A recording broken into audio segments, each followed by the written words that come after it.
Shalom Bapak Ibu Saudara yang terkasih dalam Tuhan. Apa kabar saudara? Saya berdoa supaya Anda semua dalam keadaan baik-baik saja dan sehat senantiasa dalam perlindungan Tuhan juga.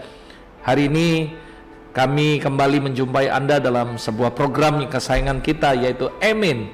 Agree with God, move with God, encounter with God now. Mari saya mengajak Bapak Ibu semua dimanapun Anda berada, kita siapkan hati, kita buka hati sama-sama untuk kita disirami dengan kebenaran firman Tuhan. Mari kita berdoa sama-sama. Bapa Surgawi, pagi hari ini kami siapkan hati kami buka hati kami, pikiran kami untuk diisi, ditaburi oleh kebenaran firman Tuhan. Karena kami percaya iman timbul dari pendengaran dan pendengaran akan firman Tuhan. Dan kami percaya ketika ada iman maka mujizat pasti terjadi dalam kehidupan kami. Give us, Lord, a new revelation wisdom, supaya kami bisa survive dalam masa-masa pandemik ini. Kami memiliki hati yang bijaksana, kami memiliki pikiran yang bijaksana, untuk kami bisa menjalani hari-hari yang mungkin bagi banyak orang adalah hari-hari yang sulit. Tapi kami percaya dalam Tuhan, ketika kami berjalan bersama Engkau, Tuhan akan beri kami hikmat, kebijaksanaan, supaya kami akan tampil berbeda dengan orang lain. Tuhan, hari ini kami mempersilakan Roh Kudus, bekerjalah di tengah-tengah kami sebebas-bebasnya.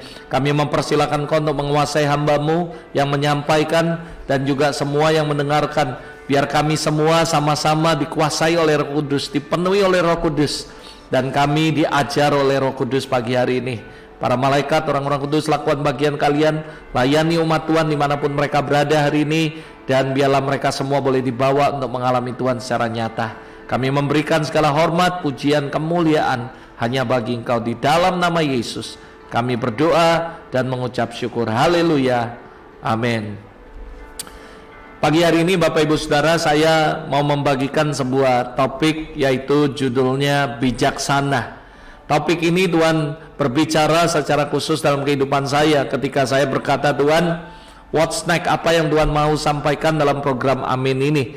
Dan tiba-tiba Roh Kudus memberikan melalui hamba Tuhan, melalui beberapa konfirmasi, termasuk juga Mama ketika dia berdoa mendapatkan sebuah konfirmasi bahwa bagaimana hari-hari ini bukan cuma dibutuhkan bahwa kita punya iman, tapi kita perlu yang namanya bijaksana. Hari ini saya mau mengajak Anda untuk kita bahas bersama-sama topik ini, yaitu tentang bijaksana. Ada 3 hal yang saya mau sampaikan hari ini untuk kita belajar sama-sama. Yang pertama, saya akan bahas tentang what is definition daripada bijaksana, pengertian daripada bijaksana, supaya ketika kita berkata bahwa kita bijaksana, kita ngerti bahwa apa yang kita lakukan dengan sebuah pengertian yang benar pasti akan lebih powerful, saudara. Saya mau kita bukan cuma tahu tentang bijaksana, tapi kita pelajari secara detail apa itu bijaksana. Lalu yang kedua, saya akan bahas tentang beberapa cerita di Alkitab tentang orang-orang yang memiliki kebijaksanaan, atau ciri-ciri orang-orang yang bijaksana, atau story daripada cerita yang diangkat tentang kebijaksanaan. Lalu yang terakhir, nanti saya ngajak Anda untuk kita belajar sama-sama apa sih kunci daripada kebijaksanaan, bagaimana supaya kita bisa menjadi orang bijaksana, apa kuncinya supaya kita bisa menjadi bijaksana dalam menghadapi hidup-hidup ini. Terutama dalam masa-masa pandemik ini, saya tahu bahwa iman saja tidak cukup, tapi kita perlu kebijaksanaan dari hikmat daripada Allah supaya kita menjadi orang yang bijaksana dalam banyak hal. Saya akan mulai dengan yang pertama, yaitu pengertian daripada bijaksana. Kalau Anda perhatikan what is definition dari bijaksana, kalau Anda baca dan pelajari dari Kamus Besar Bahasa Indonesia, berkata bijaksana adalah selalu menggunakan akal budinya, pengalaman dan pengetahuannya. Lalu dikatakan bijaksana artinya arif, tajam dalam pemikiran. Bijaksana artinya pandai dan hati-hati. Hati-hati artinya dia cermat, teliti. Dan apabila menghadapi segala kesulitan, dia akan lebih teliti, lebih cermat, dan sebagainya. This is definition daripada bijaksana. Dalam Alkitab, kalau Anda dan saya pelajari, kata bijaksana pertama kali disebut di Alkitab dalam Kejadian pasal 41 ayat 33. Firaun menceritakan tentang mimpinya. Lalu Yusuf berkata bahwa dia mengusulkan kepada Firaun untuk mencari orang yang berakal budi dan bijaksana. Namun kalau dilihat dalam bahasa Ibrani, saudara, Kata bijaksana berasal dari cakam, dan kata ini pertama kali muncul dalam Kejadian 41 ayat 8 ketika Firaun menceritakan mimpinya kepada semua orang yang berilmu atau wise man, orang yang bijaksana. Nah saudara, menurut Brown Driver dikatakan kata cakam ini artinya skillful in technical work, artinya terampil dalam pekerjaan-pekerjaan yang teknis. Wise in administration, artinya bijaksana, bijak dalam urusan administrasi. Dan ada banyak lagi, lihai, cerdas, mahir, cerdik. Dikatakan juga prudence, toward kings, bertindak dengan perhatian, dengan peduli, dengan care dan pikiran kepada masa depan, termasuk pada raja. Wise dikatakan bijaksana secara etis ataupun religius. Jadi ini arti daripada bijaksana. Jadi saya percaya Anda dan saya setuju sekali di masa-masa pandemik ini kita sangat membutuhkan keterampilan dalam pekerjaan-pekerjaan teknis. Saya percaya hari-hari ini orang-orang yang survive adalah orang-orang yang punya iman tapi diberikan juga kebijaksanaan. Saya tiba-tiba teringat ketika Daud, saudara, kalau Anda baca dalam Mazmur 78 dikatakan, saudara, Raja Daud dia memiliki dua hal yang dahsyat sekali. Dia mengembalakan orang dengan integrity of his heart and skillful in his hand, di dalam tangannya. Jadi Daud mengembalakan orang-orang yang tadinya adalah orang-orang yang ditagih utang, kelilit utang, orang-orang pembunuh, orang-orang yang bandit sekali, penjahat-penjahat waktu di Gua Adulam. Tapi dia mengembalakan dengan integrity of his heart dan skillful of his hand, dengan skill. Saya percaya itu bicara tentang bijaksananya Daud. Dia memiliki sebuah keterampilan dalam pekerjaan teknis, saudara. Dan saya percaya dia orang yang lihai, cerdik, saudara. Dia orang yang bertindak dengan perhatian, dengan care. Itu sebabnya dikatakan integrity of his heart. Dia punya passion, hati yang luar biasa kepada orang-orang. Dan dia juga orang yang wise, bijaksana, orang yang bertindak dengan penuh hati-hati dan sangat cermat sekali. Anda menemukan bagaimana story of David, dia melakukan kebijaksanaan, memutuskan banyak hal dengan sangat bijaksana. Saya teringat tiba-tiba cerita tentang Salomo, bagaimana ada dua orang ibu datang kepada Salomo dan berebut seorang bayi. Dan bagaimana Salomo dengan bijaksananya memutuskan itu. Dan saya percaya hari-hari ini kita sangat membutuhkan yang namanya kebijaksanaan. Karena saya tahu untuk kita bisa survive di masa-masa pandemik ini, kita butuh iman kepada Allah. Kita harus percaya, kita harus beriman. Tapi kalau kita ditambahkan dengan wise, bijaksana, maka saya percaya kamu akan survive di masa-masa sulit apapun. Nanti kita akan belajar sama-sama lebih dalam. Nah, saya mau mengajak Anda untuk kita bisa mengerti yang kedua, yaitu bagaimana ciri-ciri orang-orang yang bijaksana. Atau saya mengambil beberapa cerita di Alkitab tentang kebijaksanaan atau bijaksana. Yang pertama Matius 7 ayat 24 sampai 27. Dikatakan setiap orang yang mendengar perkataanku dan melakukannya. Dengar baik-baik. Mendengar perkataanku dan melakukannya, ia sama dengan orang yang bijaksana yang mendirikan rumahnya di atas batu. Kemudian turunlah hujan, datanglah banjir, lalu angin melanda rumah itu. Tetapi rumah itu tidak rubuh sebab didirikan di atas batu. Tetapi orang yang mendengar perkataanku dan tidak melakukannya, ia sama dengan orang yang bodoh yang mendirikan rumahnya di atas pasir. Kemudian turunlah hujan, datanglah banjir, lalu angin melanda rumah itu, sehingga rubuhlah rumah itu dan hebatlah kerusakannya. Yang pertama kita bisa pelajari bagaimana ciri-ciri orang yang bijaksana adalah orang yang mendengarkan firman Tuhan atau perkataan Tuhan lalu melakukannya. Dia disamakan dengan orang yang bijaksana. Dalam hal ini saya percaya masa-masa ini we need the voice of the Holy Spirit. Kita membutuhkan suara Tuhan, kita membutuhkan benar-benar yang namanya firman Tuhan. dan setelah kita mendengar firman itu kita lakukan, maka kita disamakan dengan orang-orang yang bijaksana, yaitu yang membangun rumah di atas batu. Ketika datang pandemik, datang segala macam penderitaan, proses, maka kita akan tetap tidak roboh, kita akan kuat. Pertanyaan saya, bagaimana Anda membangun fondasi kehidupan Anda? Kalau Anda mendengarkan firman lalu melakukannya, kita disamakan dengan orang yang membangun kehidupan kita di atas batu. Atau kalau saya katakan, kita disamakan dengan orang yang bijaksana. Demikian sebaliknya, lawan dari bijaksana adalah bodoh, saudara.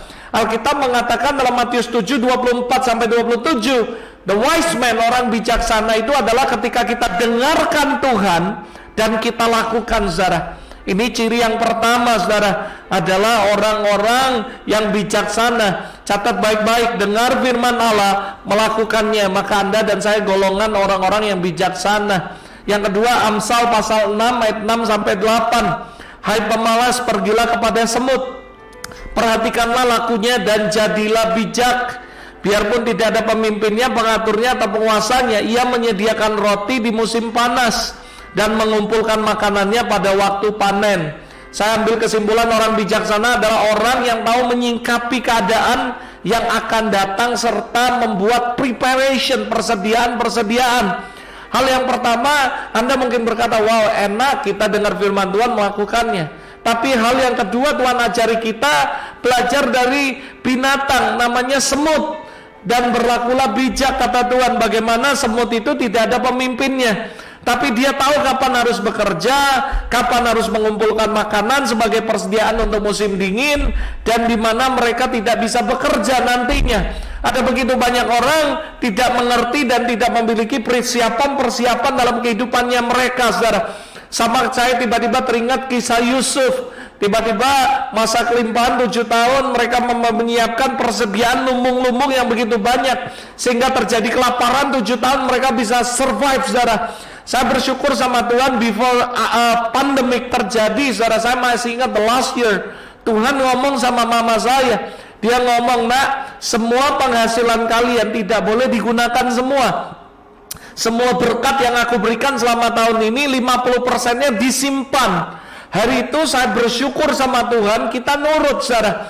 Sehingga ketika pandemik terjadi, baik itu banyak orang komplain, mereka mengeluh, mereka komplain karena tidak ada income dan sebagainya. Tetapi saya percaya orang-orang yang wise, yang bijaksana, mendengarkan firman, melakukannya, kita disamakan dengan orang yang bijaksana. Lalu kita diajar seperti semut, dia tahu kapan waktunya kerja, dia tahu kapan waktunya nyimpan makanan, dan dia tahu ketika musim hujan, musim dingin, dia nggak bisa cari makanan, dan dia harus survive dari persediaan yang dia disediakan. Hari-hari ini saya bersyukur ada begitu banyak kesaksian. Saya ngomong ke beberapa jemaat dan mereka tahu semua, para pemimpin. Waktu itu saya ngomong, Tuhan ngomong nih, tahun ini 50% penghasilan di saving.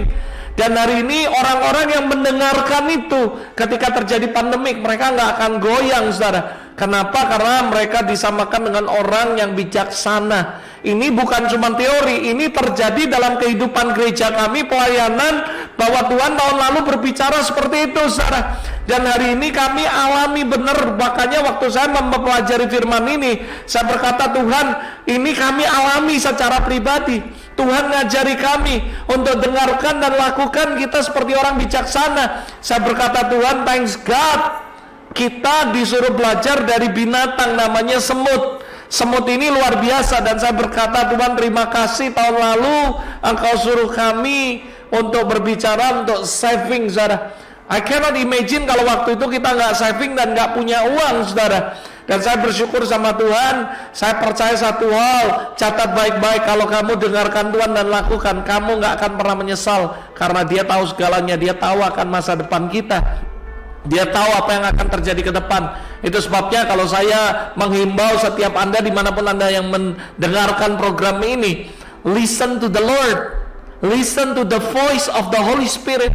Apapun yang Dia sampaikan, just do it. Maka kita akan menjadi orang yang bijaksana. Lalu yang ketiga, saudara, Kejadian 41 ayat 1-7. Saya tidak bisa bacakan semua karena panjang, tapi Anda semua tahu bahwa ini cerita tentang bagaimana Firaun bermimpi Lalu di tepi sungai Nil dia bermimpi, tampak di sungai Nil itu keluar 7 ekor lembu. Lalu yang indah bangunnya, gemuk badannya, lalu makan rumput di tepi sungai itu. Lalu kemudian ada 7 ekor lembu lain yang keluar dari sungai Nil itu, buruk rupanya, kurus badannya, berdiri di samping lembu yang gemuk tadi di tepi sungai. Lalu tiba-tiba lembu yang buruk ini bangun dan memakan ke-7 ekor yang lembu yang gemuk itu, saudara. Lalu tiba-tiba Firaun terbangun dari mimpinya. Setelah itu dia bertanya, dia mimpi lagi yang kedua, saudara, dan dia lihat ada 1 tangkai 7 bulir gandum yang baik, yang bagus, saudara. Lalu kemudian 7 bulir yang gandum yang kurus lalu layu oleh angin. Lalu bulir yang kurus ini menelan bulir yang gandum yang gemuk itu. Lalu dia terjaga dari mimpinya, saudara. Dan ketika Firaun bermimpi, Yusuf dipakai Tuhan ceritanya untuk mengartikan mimpinya, bahwa akan ada masa di mana masa kelimpahan 7 tahun, lalu masa kelaparan 7 tahun, sehingga 7 tahun yang pertama dilupakan karena begitu keringnya, begitu parahnya di 7 tahun yang berikutnya, saudara. Nah, saya percaya tanpa pemimpin yang bijaksana, mereka nggak tahu apa yang harus mereka lakukan. Tapi bersyukur Yusuf adalah orang yang bijaksana, yang diangkat Tuhan atas Firaun dan memberikan direction apa yang harus dilakukan, apa yang harus dilakukan. Dan hikmat Allah inilah yang memberikan pengertian kepada Yusuf untuk mengatur semuanya, saudara. Sehingga apa yang terjadi ketika kelaparan terjadi, maka Firaun semuanya, Mesir, mereka bisa survive dari semua kelaparan. Saya percaya ini ciri-ciri orang yang benar-benar bijaksana, saudara. Mereka mengerti how to manage. Saya percaya ada begitu banyak orang belajar gimana ya, kenapa kok keluarga kami nggak bisa survive dan semuanya. Saya dalam setiap konseling menikah, sebelum orang menikah saya selalu memberikan konseling, sebuah pelajaran yang namanya manage the blessing. Bagaimana kita belajar untuk memanage keuangan yang Tuhan percayakan dalam hidup kita. Kalau kita bilang nggak cukup, ya siapapun mau dikasih berapapun nggak cukup, saudara. It's not about cukup nggak cukup, tapi bagaimana bicara kamu bisa manage nggak dengan baik.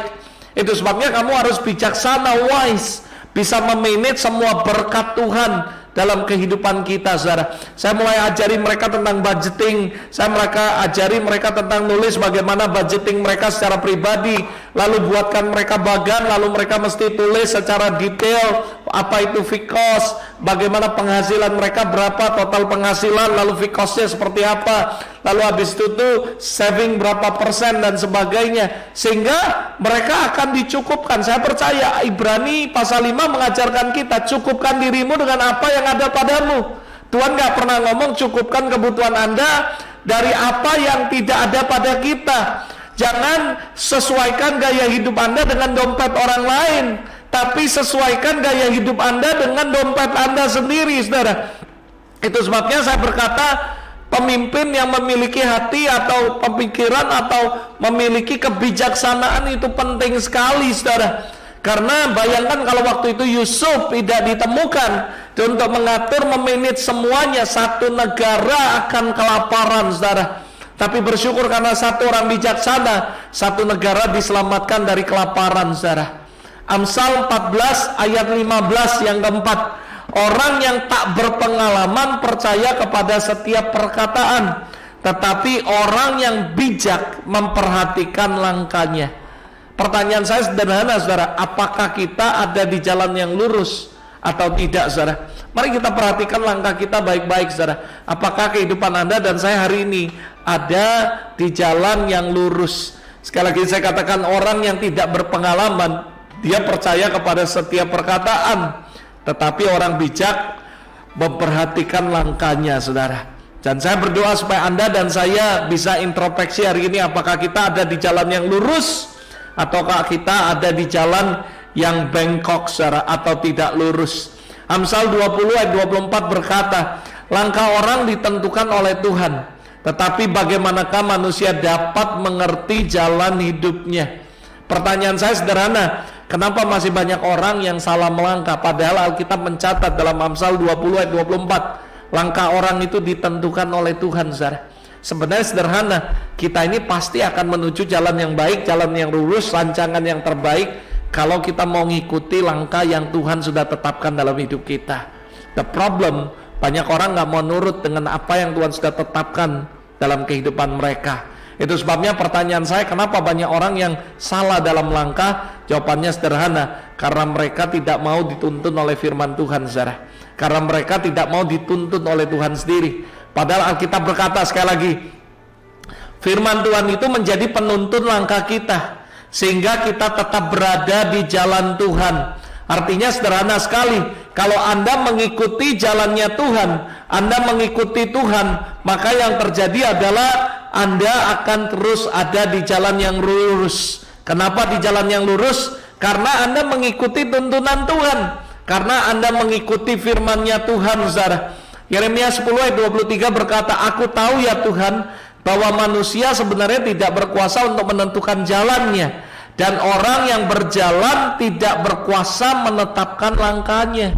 Sebenarnya kita ini nggak berkuasa menetapkan langkah. Tuhan yang ngatur, Tuhan yang menuntun setiap langkah-langkah orang-orang yang percaya kepada Tuhan. Asal saja dengar baik-baik, kamu mau nurut aja dengan langkah yang Tuhan sudah tetapkan dalam hidup Anda, saya percaya Anda akan terus ada di jalannya. Anda akan ada terus dalam jalan-jalannya Tuhan. Sebab itu jika kita menyimpang dari jalan Tuhan, itu membuktikan, dengar baik-baik, karena kita tidak taat terhadap firman Tuhan. Saya percaya kalau hidup kita nurut dengan firman Tuhan, ikuti apa yang Tuhan firmankan, hidupmu tidak lurus, tapi hidup kita akan lurus, dan kita tetap ada on the track-nya Tuhan, dalam jalannya Tuhan. Kita tetap ada dalam rencananya Tuhan, rancangan Tuhan, dan jalan Tuhan dalam kehidupan kita. Ciri yang kelima, Mazmur 90 ayat 12, saudara. Ajarlah kami menghitung hari-hari yang sedemikian, sehingga kami beroleh hati yang bijaksana. Dalam hidup ini, saudara, kita perlu menyadari segala sesuatu yang telah kita lakukan hari ini akan dituai di masa yang akan datang. Saya pernah mendengar ada sebuah kalimat yang hari ini terus jadi rema yang kuat dalam hidup saya. Dikatakan seperti ini, Anda dan saya bisa ada hari ini karena keputusan kita waktu lalu, atau jalan hidup yang kita lakukan waktu lalu. Dan apa yang akan terjadi ke depan atas hidup saudara karena hari-hari yang Anda jalani hari-hari ini, saudara. Dan saya percaya sekali, firman Tuhan ini bukan saja mengajar kita untuk mengisi hari-hari dengan sesuatu yang berkualitas, namun menuntun kita untuk hidup lebih bijaksana. Itu sebabnya dikatakan, ajarlah kami Tuhan menghitung hari-hari. Menghitung hari-hari artinya bukan hari Senin kita hitung, Selasa, Rabu, Kamis, atau berapa lama lagi kita gajian, bukan itu. Tapi menghitung hari-hari artinya ngajarin Anda dan saya untuk ngisi hari-hari yang ada dengan sesuatu yang berharga, sesuatu yang bernilai, sesuatu yang memiliki value yang penting, sesuatu yang berkualitas, sesuatu dengan kehidupan yang lebih bijaksana, saudara. Ada begitu banyak orang nggak bijaksana pakai uang. Ada orang-orang yang nggak bijaksana pakai waktu mereka. Ada orang-orang yang nggak bijaksana dalam mereka melakukan banyak hal dalam rumah tangga mereka, saudara. Tapi hari-hari ini Tuhan mengajarkan kita, orang yang bijaksana, orang-orang yang memakai hari-hari mereka dengan penuh kualitas, mengisi hari-hari mereka dengan kualitas, dengan value yang baik. Dan mereka hari-hari yang mereka lalui, mereka hidup dengan cara yang sangat bijaksana, saudara. Lalu yang keenam, saudara, saya teringat sebuah cerita dalam 1 Samuel 30 ayat 1 dan 6. Ini menarik sekali ceritanya ketika Daud sedang serta orang-orangnya sampai ke Ziklag, saudara. Pada hari yang ketiga, orang Amalek telah menyerbu tanah Negeb dan Ziklag. Ziklag telah dikalahkan oleh mereka dan dibakar habis. Perempuan-perempuan dan semua orang di sana, tua muda, telah ditawan oleh mereka. Dengan tidak membunuh seorang pun, mereka menggiring sekalian kemudian meneruskan perjalanannya. Ketika Daud dan orangnya sampai ke kota, tampaklah kota itu terbakar habis, dan istri mereka, anak mereka, laki-laki dan perempuan telah ditawan, saudara. Lalu waktu itu menangislah Daud. Rakyat yang bersama-sama dengan dia menangis dengan nyaring, sampai mereka tidak kuat lagi untuk menangis. Bahkan dikatakan istri Daud sendiri juga ditawan, saudara, yaitu Ahinoam perempuan Yisrael dan Abigail bekas istri Nabal, saudara, orang Karmel itu. Dan Daud sangat terjepit sekali waktu itu. Kenapa? Karena rakyat mengatakan mau hendak melempari dia dengan batu. Seluruh rakyat telah menjadi pedih hatinya. Mereka marah, saudara.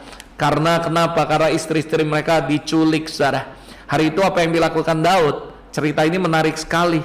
Dia tidak melakukan apapun kecuali, saudara, 1 Samuel 30 ayat 8 berkata, bertanyalah Daud kepada Tuhan, haruskah aku mengejar gerombolan itu? Akan dapatkah mereka kususul? Saudara, menurut saya ini aneh. Kalau istri Anda diculik orang, mana ada kita langsung tanya dulu, Tuhan boleh kejar atau enggak? Saya percaya sebagai naluri suami, naluri seorang laki-laki, ketika istri kita diculik orang, kita akan langsung kejar penculiknya. Tapi Daud sangat bijaksana. Dia tidak terbawa emosi, dia tidak terbawa logika lalu mikir, saudara, tapi dia bertanya kepada Tuhan. Saya percaya orang-orang yang bijaksana adalah orang-orang yang tidak terburu-buru dalam membuat keputusan, tapi dia bertanya sama Tuhan, saudara. Tidak langsung tergesa-gesa emosi mengikuti kemauan pikirannya, tapi mereka akan benar-benar berpikir dengan cermat, saudara. Seperti definition daripada bijaksana, berpikir terlebih dahulu dengan cermat sebelum memutuskan semuanya. Hari-hari ini apapun yang terjadi dalam masa pandemik ini, pikir dulu matang-matang apa yang kamu mau buat keputusan apapun, baik dalam bekerja, dalam apapun buat keputusan. Jangan terburu-buru buat keputusan. Berdoalah, bertanya sama Tuhan dengan cermat, baru memutuskan sesuatu. Itu bijaksana. That is a wise man, saudara. Dan saya berdoa supaya Anda dan saya bisa menjadi orang yang bijaksana, saudara. Orang bijaksana adalah orang yang mau diajar. Orang bijaksana adalah orang yang mau dididik. Orang yang bijaksana adalah orang yang mau ditegur, bahkan dinasehati. Daud menurut saya sangat bijaksana. Ketika dia melakukan perselingkuhan, dia melakukan sesuatu dosa yang luar biasa, tiba-tiba dia ditegur oleh seorang nabi dan dia bertobat. Dia mau ditegur dan dia bertobat, saudara. Saya percaya orang yang bijaksana, dia nggak malu untuk mengakui apa yang dia sudah lakukan, sebuah kesalahan apapun yang dia lakukan, tapi dia akan merendahkan dirinya. Dia akan benar-benar bijaksana, artinya mau ditegur, mau dididik, mau dinasihati. Ada begitu banyak orang yang tidak bijaksana, karena begitu ditegur, dinasihati, mereka marah, saudara. Kalau saudara mempelajari kenapa orang sulit untuk ditegur, sulit untuk dinasihati, saudara, jawabannya seringkali benar sekali, karena seringkali mereka merasa bahwa mereka lebih tahu, mereka lebih pintar, mereka lebih benar, mereka lebih hebat, dan mereka punya pengalaman lebih daripada orang-orang yang menegur mereka. Saya belajar, saudara, untuk merendahkan diri saya, untuk menerima masukan bahkan dari keluarga saya. Bahkan setiap kali waktu saya melakukan syuting ini, anak saya suka ngomong, Dad mesti gini, Dad mesti gini. Saya belajar untuk terima. Kenapa, saudara? Karena sekalipun mungkin pengalaman saya lebih banyak daripada anak saya tentunya, tapi orang yang bijaksana, dia mendengar nasihat orang dan mencernanya, apakah itu benar atau tidak. Menurut saya kalau ada orang kritik saudara, tegur saudara, simple. Kalau Anda memikirkan dan itu benar, berubah. Kalau nggak benar, ya buang, saudara. Anggap aja angin lalu, saudara. Tapi orang yang bijaksana, sekali lagi, gampang ditegur, gampang dinasihati, gampang diarahkan, saudara. Saya berdoa dimanapun Anda berada. Saya sekali lagi sampaikan, di tengah-tengah pandemi ini kita nggak tahu kapan berakhirnya. Hari-hari ini, walaupun mungkin sudah berangsur-angsur membaik dan kita terus berdoa, declare, kita terus melepaskan doa-doa nubuatan bahwa keadaannya akan lebih baik, lebih baik, lebih baik. Tetapi, saudara, saat ini, sebelum menuju ke sana, dibutuhkan bijaksana, saudara. Kita harus benar-benar menjadi orang-orang yang bijaksana dalam bersikap, dalam berkata-kata, dalam memutuskan segala sesuatu, dalam mengambil keputusan. Semuanya dibutuhkan bijaksana. Nah, saudara, yang terakhir saya akan bagikan mengenai kunci untuk menjadi bijaksana. Alkitab mengajarkan kita. Yang pertama, catat baik-baik kuncinya. Gimana caranya supaya saya menjadi orang yang bijaksana? Yang pertama, Amsal pasal yang pertama ayat 7. That is the key yang pertama untuk menjadi bijaksana. Takut akan Tuhan. Kenapa, saudara? Karena Amsal 1 ayat 7 berkata, takut akan Tuhan adalah permulaan pengetahuan. Dikatakan dalam bahasa Inggris, saudara, dikatakan untuk kita takut Tuhan, maka kita akan menjadi orang yang bijaksana. Saudara, dikatakan Amsal 9 ayat 10, permulaan hikmat adalah takut akan Tuhan, saudara.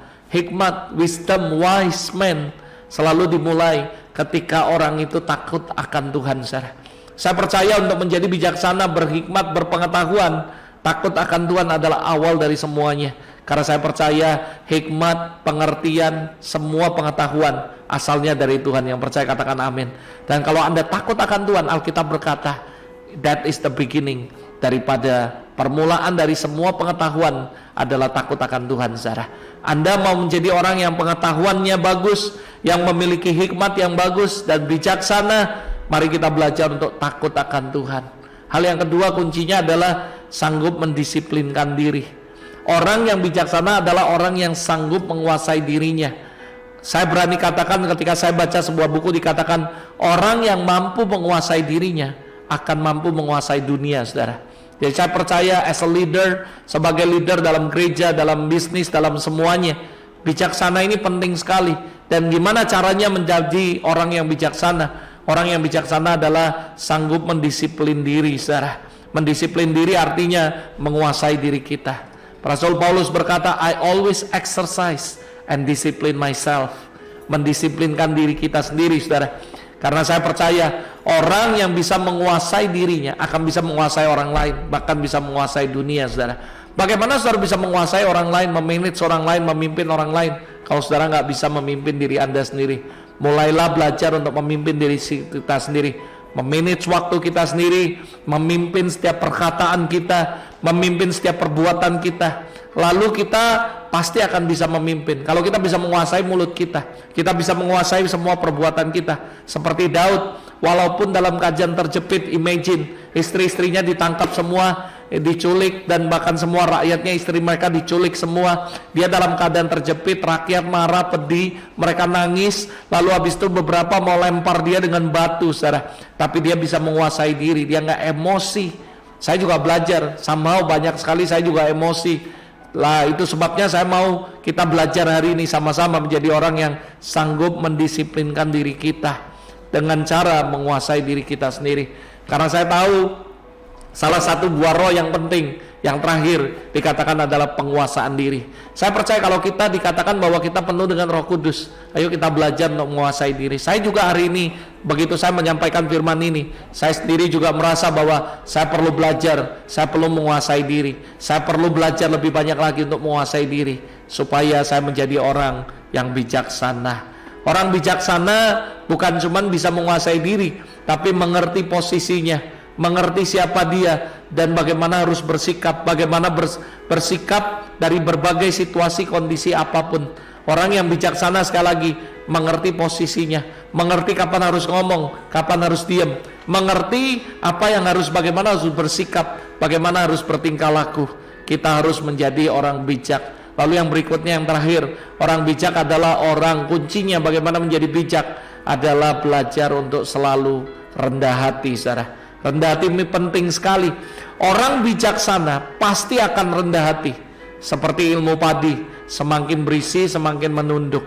Akan jarang ditemukan sebenarnya, jujur, orang yang benar-benar cerdas, pintar, kaya, sukses, tapi tidak sombong, saudara. Itu adalah orang yang langka sekali.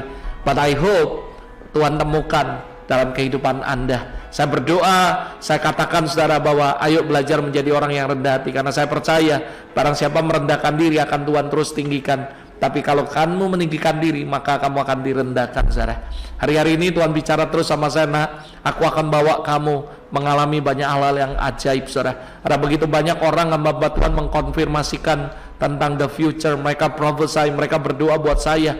Tapi satu hal yang Tuhan bilang, as long kamu merendahkan diri, aku akan terus bawa kamu terbang tinggi.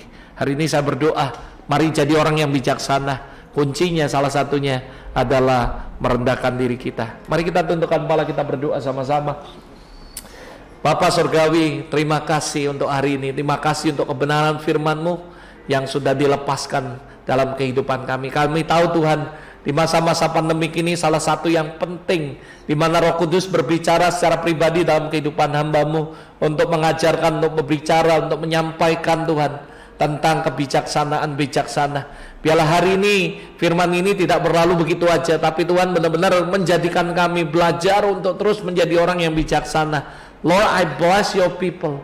Dimanapun mereka berada, I speak life, I speak healing, I speak breakthrough, and I speak restoration dalam seluruh kehidupan mereka, Tuhan. Khususnya di masa pandemik ini, Berikan kami kebijaksanaan, biar kami menjadi orang bijaksana. Kami tahu bagaimana kami bersikap, bagaimana kami membuat keputusan-keputusan, bagaimana kami berperilaku. Semuanya Tuhan, kami mohon Roh Kudus tuntun kami menjadi orang-orang yang mau diatur, karena kami tahu Tuhan sudah menetapkan langkah-langkah orang-orang yang percaya dan sungguh-sungguh kepada Tuhan. Biar kami menuruti firman-Mu. Kami Tuhan menjadi orang-orang yang mendengarkan Kau dan melakukan. Kami juga berdoa Tuhan di dalam nama Yesus, biarlah kami menjadi orang yang rendah hati Bapak. Tuhan, ajar kami terus Roh Kudus, berikan kami hati yang rendah hati. Mampukan kami Roh Kudus untuk berjalan bersama-sama Engkau senantiasa. Karena kami tahu semua yang terjadi dalam hidup kami, apapun yang kami nikmati, semua karena Engkau, bukan karena kami Tuhan, tapi karena kebaikan-Mu ya Bapak. Terima kasih untuk semuanya. Sekali lagi Tuhan, aku berkati setiap umat-Mu dimanapun mereka berada. Biar hari ini diimpartasikan, seperti Yusuf memiliki kebijaksanaan, seperti Daniel, seperti Daud memiliki kebijaksanaan. Biar kami hari ini menerima kebijaksanaan itu. Kami terima dalam hidup kami. By faith we receive right now in the name of Jesus. Biar kami semua menjadi wise men, orang-orang yang bijaksana, dan nama Tuhan dipermuliakan melalui kehidupan kami. Terima kasih Bapa, di dalam nama Yesus kami sudah berdoa dan mengucap syukur. Haleluya. Amin. Amin, amin. Puji Tuhan. Saudara, sekali lagi saya katakan, mari di tengah-tengah situasi apapun, biar kita belajar terus menjadi orang-orang yang rendah hati. Dan saya berdoa dimanapun Anda berada, Tuhan akan terus membawa engkau terbang tinggi dan memberikan engkau roh kebijaksanaan, sehingga kau bisa menjadi orang yang bijaksana dalam membuat semua macam keputusan apapun. Dan Tuhan memberkati apapun yang kau kerjakan, semuanya akan dibuat berhasil. Tuhan Yesus memberkati. Sampai ketemu dalam program berikutnya. Tuhan Yesus memberkati. Bye.